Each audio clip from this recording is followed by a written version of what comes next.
اور 7ویں دن عقیقہ کیا جائے، بیٹا ہے تو اس کا خطرہ کیا جائے، اس کے سر کے بال اتارے جائیں اور بالوں کے وزن کے برابر چاندی کو صدقہ کیا جائے۔ اور پھر اس کے بعد چونکہ ہم نے ماں کا جو انتخاب اچھا کیا تھا، تو اب جو ہے ماں کی ذمہ داری ہے کہ وہ کہاں 7 سال تک ماں جو ہے اپنے بچے کی تربیت پہ زور دے اور وہی جو کچھ پڑھانا ہے پڑھائے۔ اب چونکہ والدین کے پاس ٹائم نہیں ہوتا، تو جب 3 سال کا بچہ ہوتا کہتے ہیں اسے سکول دو۔ اب یہ اس کی پڑھنے کی عمر ہے، 3 سال میں کیا پڑھے گا؟ 3 سال بچے کے پڑھنے کی عمر نہیں ہے۔ حدیث پاک کے اندر آتا ہے کہ جب بچہ پیدا ہو 7 سال تک اسے سردار بنا کے رکھو۔ وَلْدُهُ سَيِّدًا، جس کا بچہ پیدا ہو گیا 7 سنین، 7 سال تک اسے سردار بناؤ، جو کہتے ہیں مانو 7 سال تک اسے شہزادہ بناؤ۔ کیا اسے بستے، کیا کتابیں، اور کیا کرنا ہے اس کے اندر؟ اس کے اندر نماز سیکھنی ہے، روزے کا طریقہ سیکھنا ہے، تو اماں سکھائے گی پیار سے۔ پھر شکایت کرتے ہیں کہ یہ مدرسے والے بچوں کو مارتے ہیں، سکول والے مارتے ہیں، اس کا ٹائم ہی نہیں تھا۔ یہ پڑھنے کا کون سا ٹائم تھا؟ 7 سال سے پہلے گھر پڑھنا ہے نا، کیونکہ ہم نے والدہ کا انتخاب کیا تھا۔ پہلے جب 7 سال کی عمر ہوتی، بچے پڑھنے کے لیے آتے، کوئی 15 پارے کا حافظ ہوتا، کوئی 20 کا حافظ ہوتا، ماں نے اسے یاد کرایا ہوتا، وہ بسم اللہ پڑھتا، 15 پارے سنا دیتا۔ اب بچہ آتا ہے، وہ 2 سال پڑھتا رہتا ہے الف با، کیونکہ گھر سیکھنے کچھ نہیں۔ تو تعلیم کا آغاز گھر سے ہوتا ہے، مدرسے سکول سے نہیں ہوتا۔ تو ماں کا کام ہے وہ 7 سال تک بچے کو سنبھالے، سینے سے لگائے، اس کو صحیح وقت پہ کھانا دے، اس کی صحت کا خیال رکھے، اور جو سیکھ سکتا ہے زبانی دودھ پیتے پیتے وہ سیکھ جائے گا، بہت کچھ سیکھ جائے گا، سکھانے کی کوشش کرے۔ اب جب 7 سال عمر ہو جاتی ہے تو اس کے بعد حدیث پاک کے اندر آتا ہے کہ آپ اسے خاتم بناؤ۔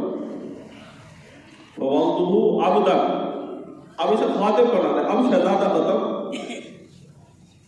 اب اس نے نماز تو سیکھ لی، اب نماز پڑھنی ہے تو 7 سال سے پہلے اماں سے نماز سیکھ لی، اس کے فرائض، واجبات، سنن، مستحبات، مکروہات، یہ ساری باتیں اس نے اماں سے سیکھ لی، 6 کلمے سیکھ لیے، اس نے قرآن پڑھ لیا اماں کے پاس۔ تو اب کیا کرنا ہے 7 سال کے بعد؟ اب اسے کہنا ہے بیٹا نماز پڑھ، اب اسے نماز کا شوق دلانا ہے، اپنی زندگی میں آئے گا۔ اب گویا کہ اس کے ساتھ خاتون والا کام کرنا ہے کہ یہ ابے کی خدمت کرے، بستر بنا کے دے، ابا کو دبائے، گھر کے کام کاج کرے۔ اب اس کے لاڈ پیار سارے ختم، اب اسے غلام بنا کے رکھو۔ ہمارا کام الٹا ہے، جب 3 سال کا بچہ ہوتا ہے تو ہم اس وقت اس کو پڑھنے بھیج دیتے ہیں، جب تھوڑا بڑا ہو جاتا ہے پھر لاڈ پیار، تو وہ بگڑنے کا وقت ہوتا ہے۔ اب 7 سال سے لے کر 20 سال تک اسے خوب خدمت کا شوق دلانا ہے، اسے کام کرانے، خود بیٹھے رہو، اسے کام کرو۔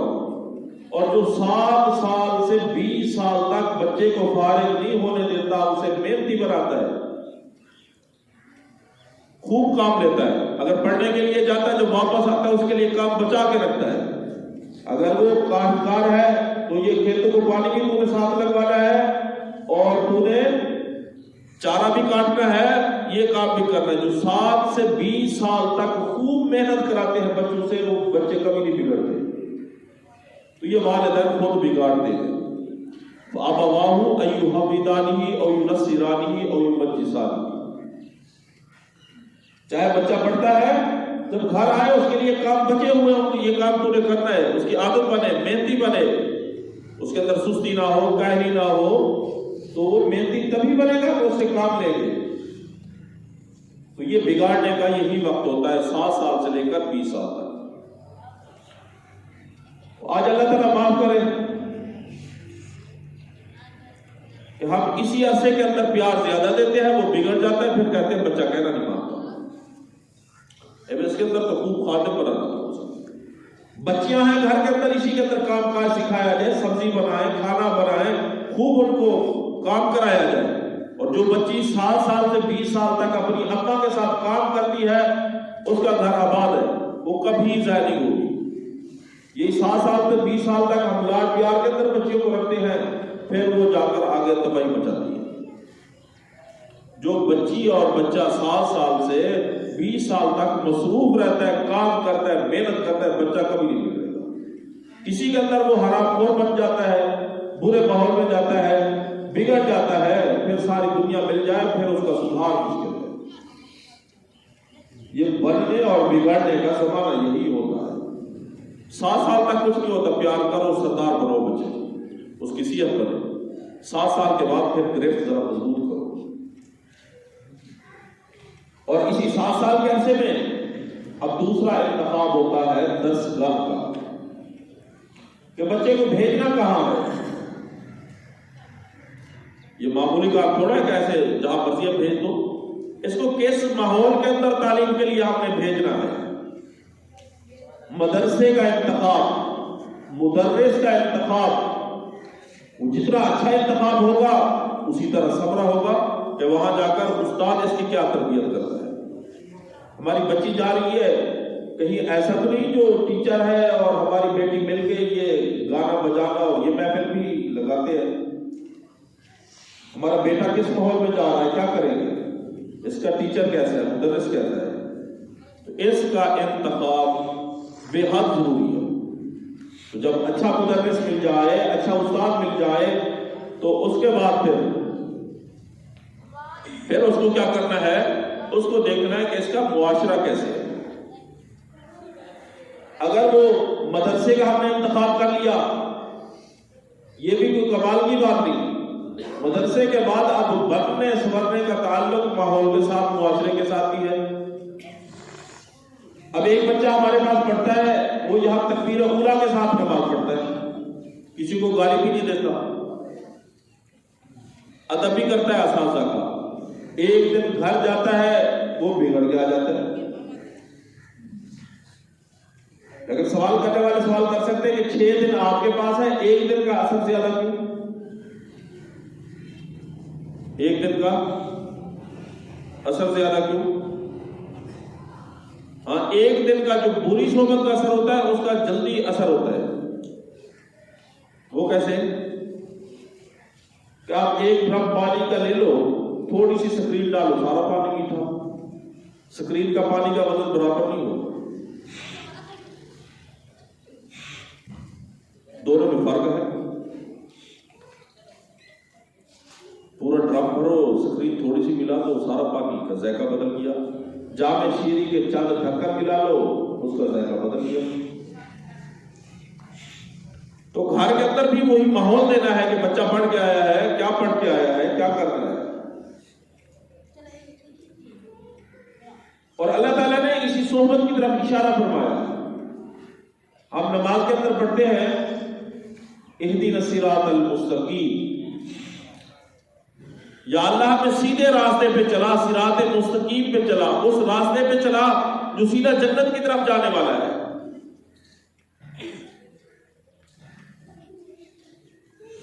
جو جنت والا راستہ ہے، اس راستے پہ چلا۔ اس کے فوراً بعد اللہ تعالیٰ سے کیا مانگتے ہیں کہ یہ سیدھا راستہ کیسے آئے گا؟ صراط الذین انعمت علیہم، ان لوگوں کے ساتھ جوڑ جن پر تو نے انعام فرمایا، منعمین کے راستے پہ چلا۔ غیر المغضوب علیہم ولا الضالین، جن پہ غضب ہوا ان کے راستوں پہ نہ چلا، جو گمراہ ہوئے ان کے راستوں پہ نہ چلا۔ پتہ چلا جب تک وہ ماحول میں نہیں جڑے گا، اگر وہ مغضوب جن پہ غضب ہوا ان کے ساتھ جڑے گا تو وہی اسے صراط مستقیم لگنا شروع ہو جائے گا۔ وہ اچھے اور برے میں فرق نہیں سمجھ سکے گا۔ اگر گمراہ لوگوں کے ساتھ جڑ گیا تو وہ اپنے آپ کو وہی ہدایت یافتہ کہلائے گا۔ نہیں، صحبت کا خیال، صحبت صالح ترا صالح کنت، صحبت طالع ترا طالع کنت۔ تو اپنے آپ کو اچھے ماحول میں رکھنا ہے۔ تو بچوں کی تربیت کے لیے سب سے پہلے ماں کا انتخاب، وہ کہ ماں کے اندر نیم آتی ہے، 4 نیم اچھی کرنی ہے، 4 نیم۔ ماں کا انتخاب اچھا ہونا چاہیے، دوسرے نمبر پر جب عمر 7 برس کی ہو تو دوسری میم آتی ہے مدرسے کی، مدرسے کا انتخاب ٹھیک ہو، جو پڑھنے والی جگہ ہے اس کا انتخاب ٹھیک ہو، اور تیسرے نمبر پر مدرس جو ٹیچر ہے، پڑھانے والا ہے، اس کا انتخاب صحیح ہو کہ وہ تربیت کرے، لفظ نہ رکھوائے۔ اور چوتھے نمبر پر جو میم آتی ہے وہ معاشرہ، ماحول کی میم، اسے اچھا ماحول دینا ہے۔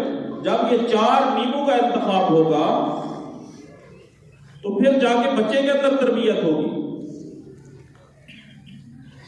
لیکن اگر شروع کے اندر غلطیاں ہو گئی، آپ سدھار کی طرف آنا ہے، تو اب پھر ایک ہی میم بچی ہے، وہ ہے ماحول والا۔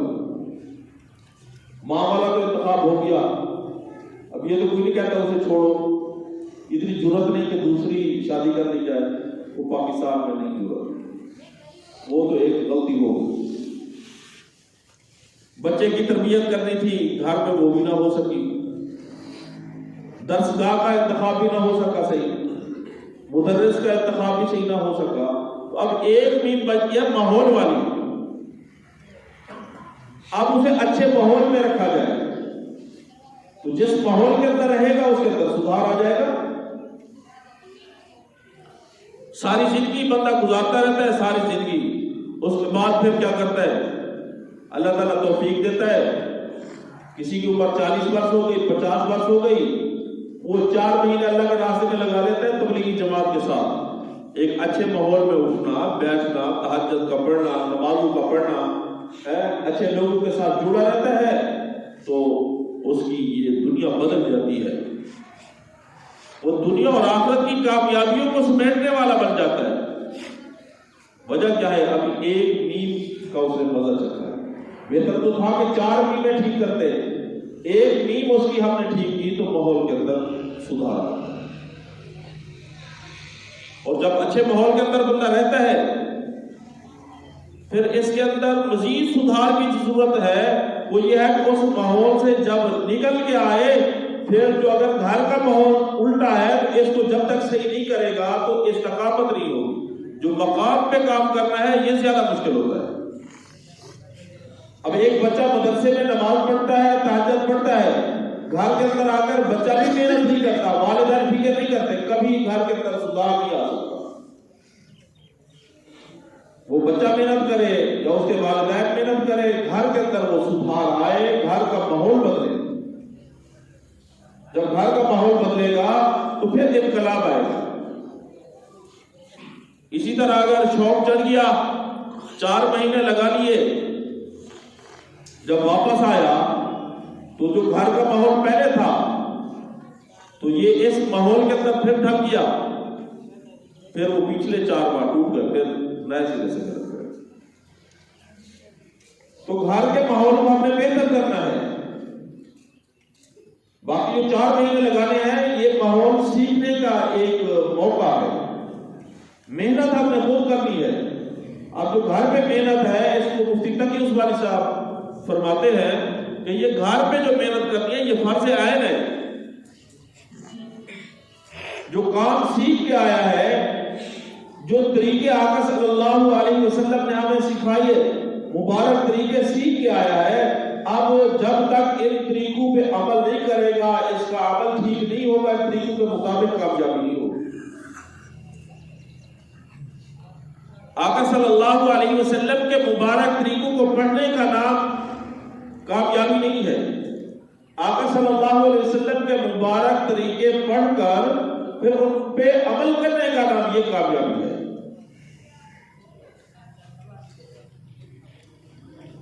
تو سب سے جو قیمتی اثاثہ ہے وہ ہماری اولادیں ہیں۔ آج انتہائی فکر کی ضرورت ہے، اور ہمارے ماحول کے اندر، اس معاشرے کے اندر جتنا بگاڑ موبائل کی وجہ سے آیا اور کسی وجہ سے نہیں آیا،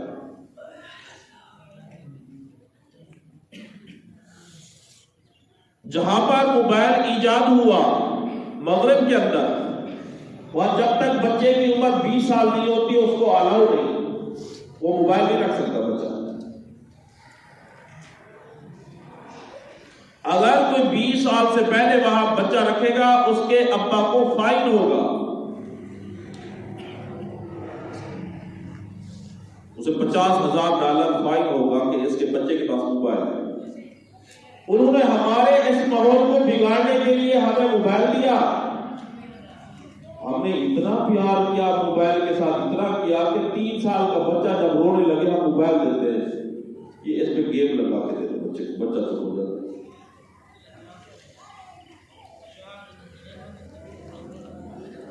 تو یہ وہ اسباب ہیں جن کی وجہ سے ہمارا معاشرہ بگڑتا چلا جا رہا ہے۔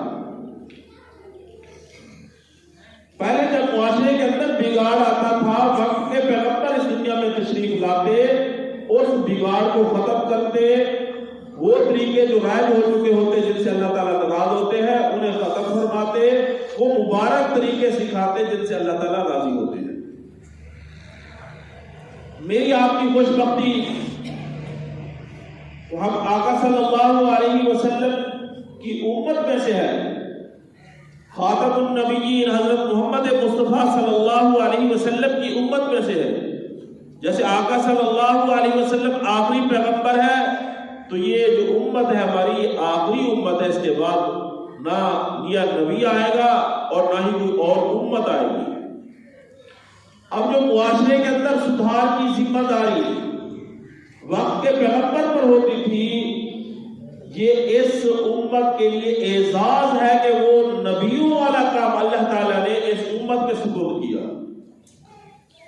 کہ جب کبھی معاشرے کے اندر بگاڑ نظر آئے تو یہ قوم کھڑی ہو، یہ امت کھڑی ہو، اس بگاڑ کو، اس فساد کو ختم کرے، جو قرآن و حدیث کے طریقوں کے خلاف طریقے رائج ہو چکے ان کو چھوڑے اور وہ مبارک طریقے اپنائے جن پہ اللہ اور اللہ کے رسول خوش ہوتے ہیں۔ تو اس کے لیے محنت کی ضرورت ہے، خود بخود سدھار نہیں آتا، اس کے لیے محنت کی ضرورت ہوتی ہے۔ اگر وہ محنت کافر کرے وہ بھی کامیاب ہے۔ کافر نے محنت کی، موبائل ایجاد کیا، ہمارے گھروں میں دیا، وہاں بیٹھا مزے سے وہ ہمارے ماحول کو خراب کرتے جا رہے ہیں۔ ہم نے اپنے ماحول کو تو ٹھیک رکھنا ہی تھا کیونکہ ہم نے کلمہ پڑھا تھا، ہم نے ان کے ماحول کو سدھارنا تھا، انہیں دائرہ اسلام میں لانا تھا، اعلاء کلمت اللہ کرنا تھا، پوری دنیا کے اندر اسلام کا بول بالا کرنا تھا، پہاڑوں اور صحراؤں کے اندر اسلام کے جھنڈے گاڑنے تھے۔ وہ سوچ ہی بدل گئی۔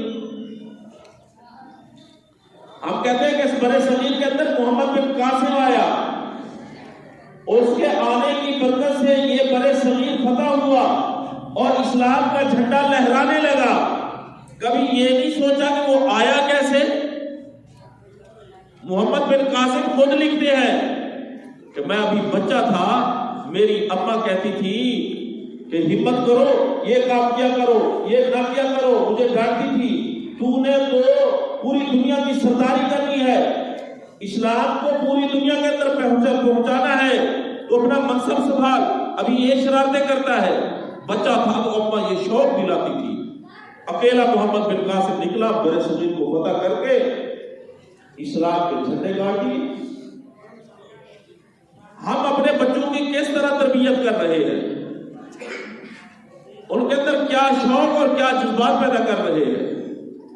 تو یہ ہماری ذمہ داری ہے کہ ہم بچوں کے اندر شوق پیدا کریں، اپنے اندر شوق پیدا کریں، خود بیٹھ کے کوشش کریں، محنت کریں۔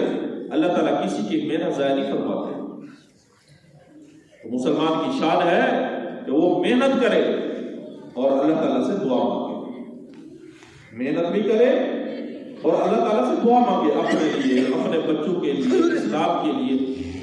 سست اور کاہل نہ بنے، محنت کرے گا انشاءاللہ یہ اسلامی معاشرہ بن کے ابھرے گا، پھر پوری دنیا کے اندر حکمرانی ہوگی۔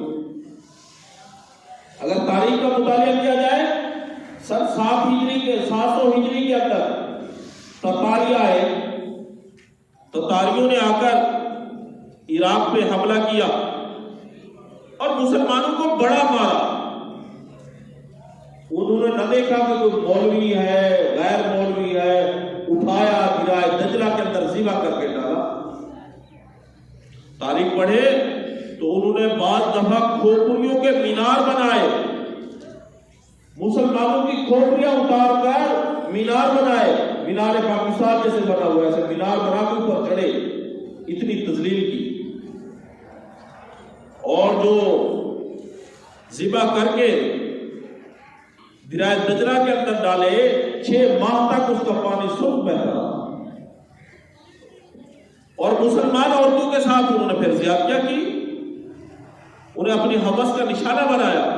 تو عورتوں کے اندر جذبہ تھا، انہوں نے ان تتاری درندوں پہ محنت کی۔ تاریخ اٹھا کے دیکھیں، 40 سال ختم ہوئے، وہی عراق اور بغداد تک پھر اسلام کا جھنڈا لہرا رہا اور اسلامی سلطنت قائم ہو گئی۔